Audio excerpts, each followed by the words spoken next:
সিনেমার শুরুতে আমরা জাপানে থাকা চই নামে একটি কোরিয়ান ছেলেকে দেখতে পাই, যার স্বপ্ন ছিল অনেক বড়।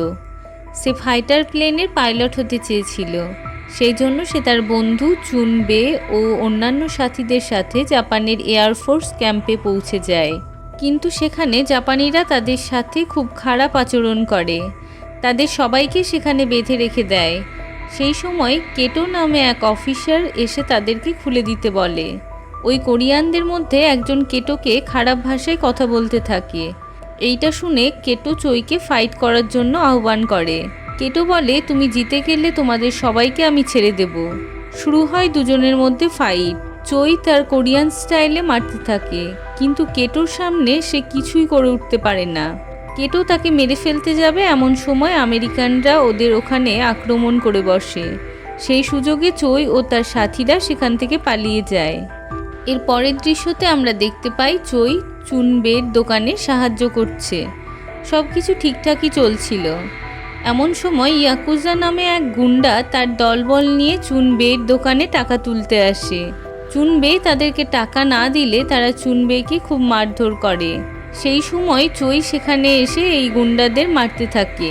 আর ঠিক তখনই ইয়াকুজা তার তরোয়াল চইয়ের গলায় ধরলে সে ভয়ে প্যান্টে প্রস্রাব করে দেয়। ইয়াকুজা চইকে সেই প্রস্রাব চাটতে বলে। এই ঘটনা দেখে সবাই হাসাহাসি করছিল। এখানে চইয়ের খুব অপমান হয়। এমন সময় ভিড় থেকে বিয়ংজু নামে একটি ছেলে বেরিয়ে এসে চইকে তুলে ধরে। বিয়ংজু সেখানে থাকা গুন্ডাদের একাই মারতে থাকে, আর এই ঘটনা চই দূর থেকে লুকিয়ে দেখছিল। একটা সময় ইয়াকুজা হেরে গিয়ে তার দলবল নিয়ে সেখান থেকে পালিয়ে যায়। আসলে বিয়ংজুও একজন ক্যারেটেম্যান ছিল। সেও চইয়ের মতো কোরিয়ান ছিল। এরপর বিয়ংজু তাদেরকে একটা সার্কাসের মধ্যে নিয়ে যায়। সেখানে সবাই বিয়ংজুকে খুব সম্মান করছিল। আসলে বিয়ংজু সেখানে সবার দেখাশোনা করত। চই বিয়ংজুকে ক্যারেটে শেখানোর জন্য বলে। বিয়ংজু তাকে বারণ করে দেয়, কিন্তু চই ছেড়ে কথা বলে না। সে সারা রাত ধরে বৃষ্টির মধ্যে বিয়ংজুর ঘরের সামনে অপেক্ষা করতে থাকে। ফ্ল্যাশব্যাকে দেখানো হয় একটি ছেলে একটি ছোট্ট বাচ্চাকে ক্যারেটে শেখাচ্ছে। আসলে তারা আর অন্য কেউ না, তারা হচ্ছে বিয়ংজু আর চই। কিন্তু বড় হয়ে তারা নিজেদেরকে কেউই চিনতে পারছে না। যাই হোক, সকালবেলায় বিয়ংজু চইকে দেখে ক্যারেটে শেখাতে রাজি হয়।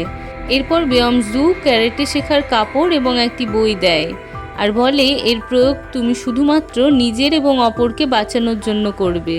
তারপর থেকে শুরু হয়ে যায় চইয়ের ট্রেনিং। একদিন চই দেখতে পায় কিছু আমেরিকান পুলিশ একটি মেয়েকে হেনস্থা করছে। চই সেখানে গিয়ে তাদের সাথে মারপিট করে ওই মেয়েটিকে রক্ষা করে।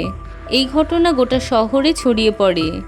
এইভাবে ইয়োকো নামে একটি মেয়ের সাথে তার সাক্ষাৎ হয়, যাকে বিপদের হাত থেকে সে বাঁচিয়েছিল। ওইদিকে ইয়াকুজা ও তার দলবল মিলে ওই সার্কাসে চলে আসে বিয়ংজুকে মেরে বদলা নেওয়ার জন্য। তাদের মধ্যে খুব মারপিট হয়। শেষ পর্যন্ত ইয়াকুজা চালাকি করে বিয়ংজুকে মেরে ফেলে। কিছুক্ষণ বাদে সেখানে চই ও চুনবে চলে এসে দেখে বিয়ংজু আর নেই। তখন চই বদলা নেওয়ার জন্য তৈরি হয়। সেখানকার লোকেদের সাথে চই ইয়াকুজাকে মারার জন্য বেরিয়ে পড়ে। ওইদিকে ইয়াকুজা ও তার দলবল রেডি ছিল তাদের সাথে মারপিট করার জন্য। একটা সময় দুই দলের মধ্যে মারাত্মক মারপিট শুরু হয়ে যায়। একে অপরকে খুন করার জন্য উঠে পড়ে লেগে যায়। তার মধ্যে একজন কোরিয়ান ইয়াকুজাকে মেরে ফেলে। একটা সময়ে সেখানে পুলিশ চলে আসে ও তাদেরকে থামিয়ে দেয়। চই তার নিজেদের লোককে বাঁচাতে না পারার জন্য সিদ্ধান্ত নেয় যে সে আর এই সমাজের মধ্যে থাকবে না। চলে যাওয়ার সময় ইয়োকো এসে বাধা দিলেও সে শোনে না। সে তখন সেখান থেকে চলে যায় এবং একা একটি পাহাড়ের মধ্যে গিয়ে থাকতে শুরু করে। শুরু হয় তার ট্রেনিং। সে সবসময় তার শরীরকে কঠোর পরিশ্রমের মধ্যে দিয়ে তৈরি করতে থাকে। দীর্ঘ কয়েক মাস চলার পর সে আবার শহরে ফিরে আসে। সবার প্রথমে সে একটি ক্যারেটে স্কুলে গিয়ে সেখানকার টিচারকে চ্যালেঞ্জ করে।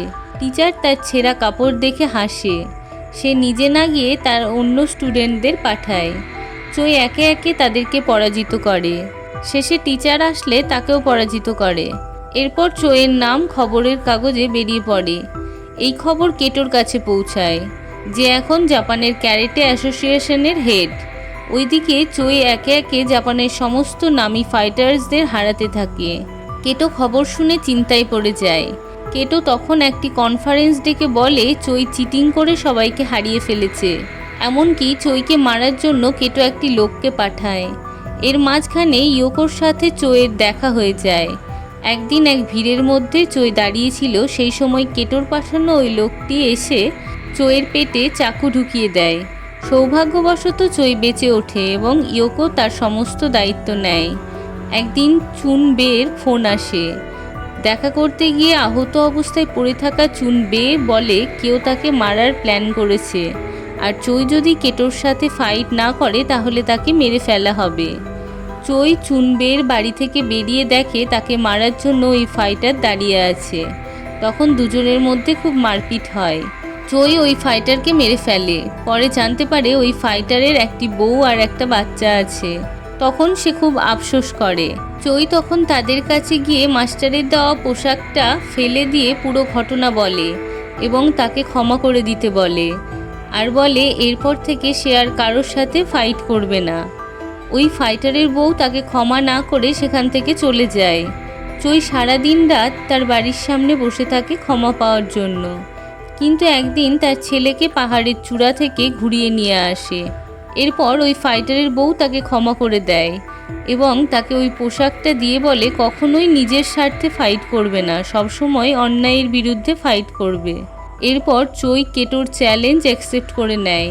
তার সাথে ফাইট করার জন্য একাই বেরিয়ে পড়ে।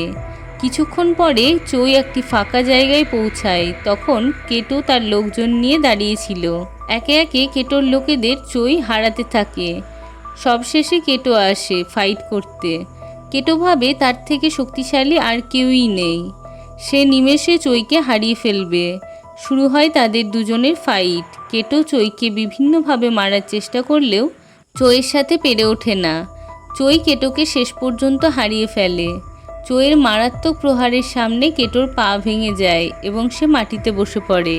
ঠিক সেই সময় চই তার মুখের সামনে এসে নিজের পাঞ্চ আটকে নিয়ে তার উপর দয়া করে। অবশেষে কেটো ও তার সাথীরা মাথা নত করে হার স্বীকার করে নিলে চই সেখান থেকে চলে যায়। আর এখানেই সিনেমাটি শেষ হয়ে যায়।